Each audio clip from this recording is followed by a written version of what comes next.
Yeah, awesome. Cool. Yeah. Thanks, man. Yeah. I was even in my head going, all right, don't name every emperor, don't name every historical thing you want to name right now.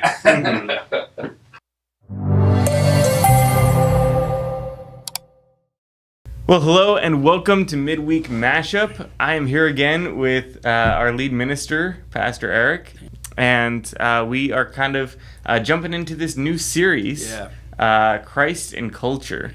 So why don't you tell us a little bit about this series that we've just jumped into? We just finished our second week. Okay. What is it that we're kind of looking forward to? We're now halfway through. Yeah.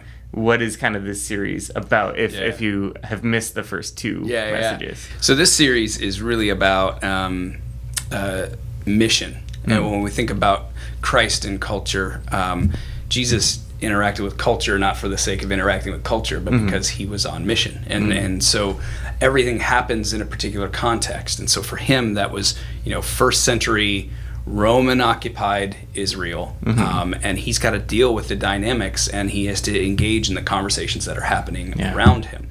And often he does it in a really subversive way.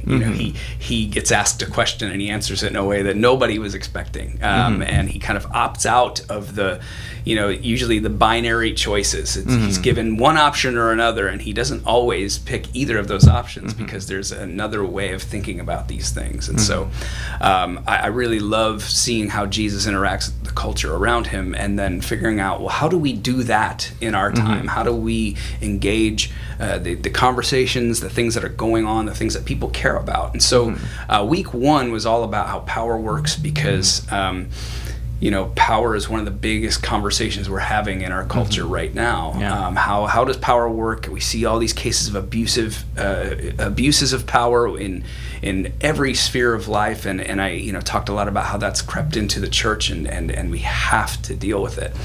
And then week two, we decided to talk about politics because I've noticed throughout my own life, politics can become an idol. It can take this supreme attention of our life, or we can think of it as the way that the world it will be changed for the better. And Jesus didn't see it that way. Jesus didn't really think that gaining power either through the kind of local religious rulers, or through King Herod, the puppet king of Israel, or through taking power from Caesar and wielding that power for himself. And I think that's fascinating, because Jesus, if there's a human being that ever could have done whatever he wanted, he could have gone that path. If that's the way he chose to usher in his kingdom, he could have, and he just didn't. He chose to serve. He chose to spend his time with the outcast, with the needy, and that's the way he flipped the world upside down. And so that was week two. Where we're going with this is in week three, we're going to talk about how if gaining political power, especially on a national level, isn't the way that the church is going to make a positive impact in the world, what is it? And I think we need to start thinking hyper locally. I kind of touched on it this week in my sermon, but I'm going to really hone in on it this week.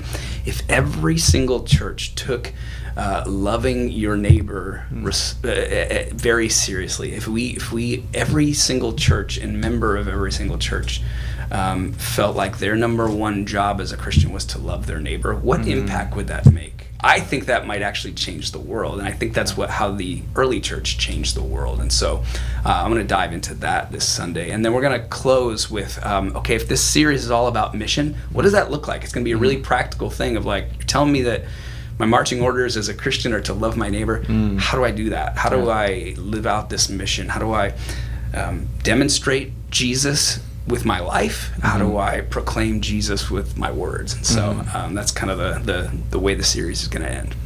Yeah, no, that's great. I'm looking forward to it. These messages all kind of address some really tough questions, really difficult topics that aren't really discussed often in church. And so a couple of questions that our folks at home might be asking is number one, why on earth would you want to talk about such a controversial topic like politics that's so polarizing in America from the stage on Sundays? And then second, what does this have to do with us? If we're talking about how Jesus operated in the first century in a country that is very different culturally than our own, then why should that matter to us? That's good.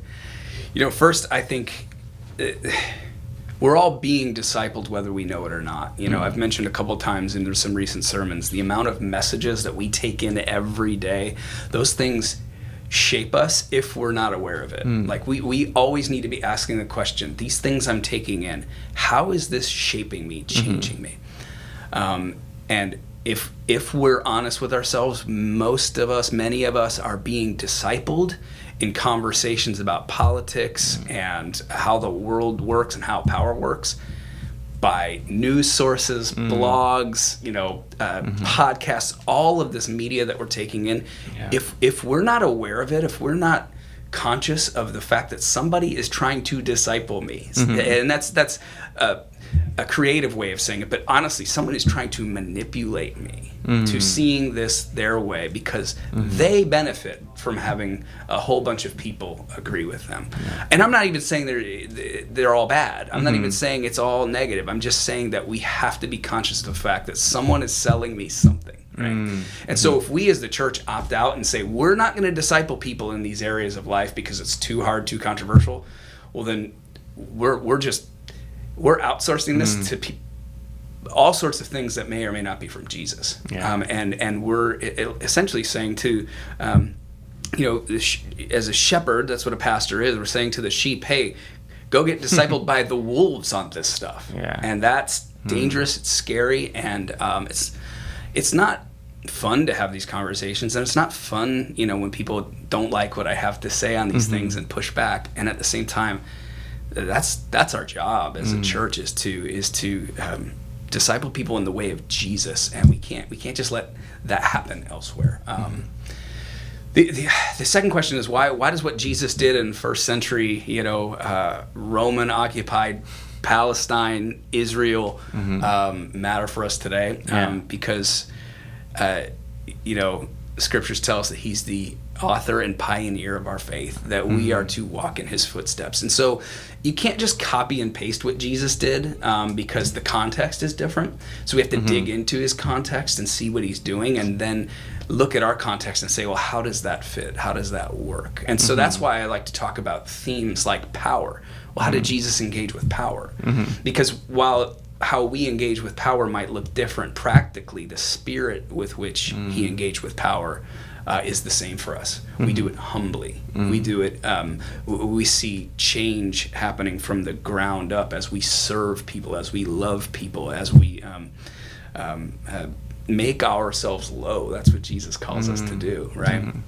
And so that we have to figure out what that looks like practically. What sorts of practices, what sorts of things do we do with that? But it takes this Jesus shape. We can see from what he did and what he said what that looks like for us.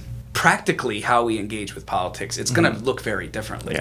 Jesus didn't have a vote, right?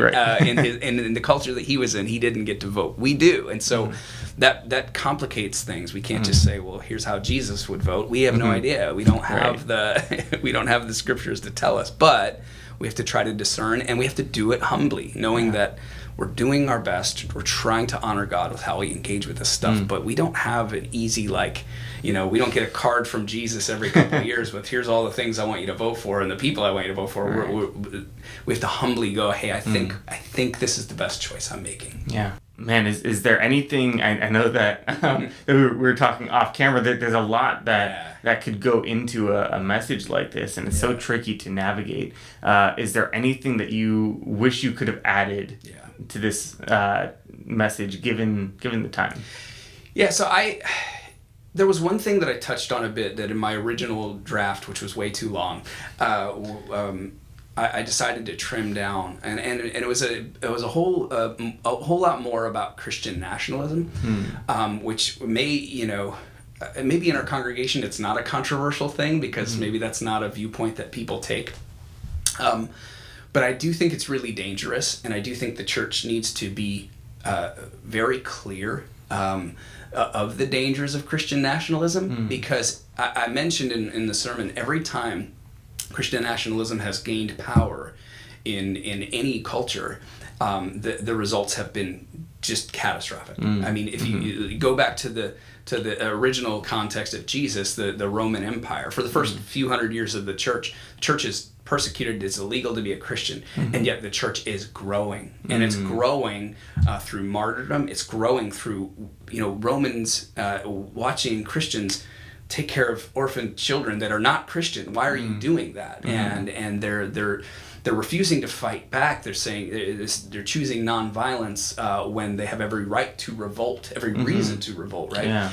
And then the Emperor Constantine came to power and put his faith in Jesus in some form or fashion, and made Christianity not illegal anymore. And that seems like good news until an emperor down the road makes Christianity the state religion of the Roman Empire. And all of a sudden you have millions of people flocking to become Christian, not because they're convinced of the good news of Jesus, but because they want to be on the good side of the empire, right? Yeah. And all of a sudden the church changes dramatically. Christian nationalism is literally the name of the game, and you get this thing called the Holy Roman Empire, which was not so holy, right?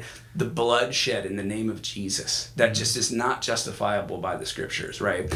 And so that happened in the very most original context of Christianity, the Roman occupied world, and it fell apart so fast, and it led to all sorts of atrocities. And you see it again, in the Anglican Church, later on, in the things that they rubber stamped the approval of Jesus on in the name of British colonialism, which led to all sorts of horrible violence it's just so bad. And then, not to pull the Nazi card, but that's exactly what happened in Germany in the 1930s and the 1940s. The German Lutheran Church just abandoned Jesus.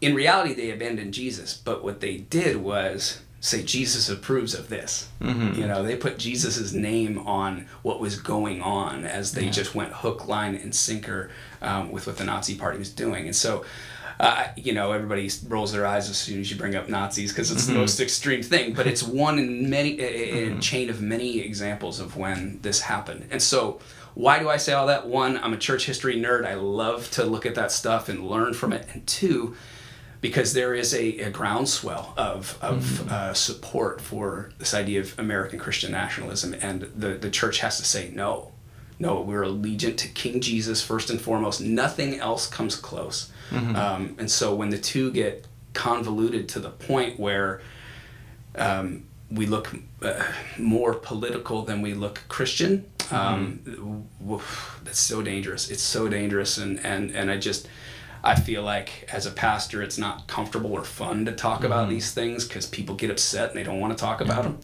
And yet, man, we have to be clear that this is not from Jesus, and we need to make sure our first and foremost allegiance is to Christ, and that we understand that it is the church that Jesus works primarily through, not any one nation, and certainly not any one political party. Yeah. Hey, if you want to hear more from Pastor Eric and just dive into this message that he gave this last Sunday, there's going to be a banner that you can click on to go see that. And I just want to thank you for joining us again for midweek mashup and having some more church history talk. It's fun. I feel like I leave with so much more knowledge every week. So it's fun. So thank you for joining us, and thank you for joining us, and we'll catch you guys next week.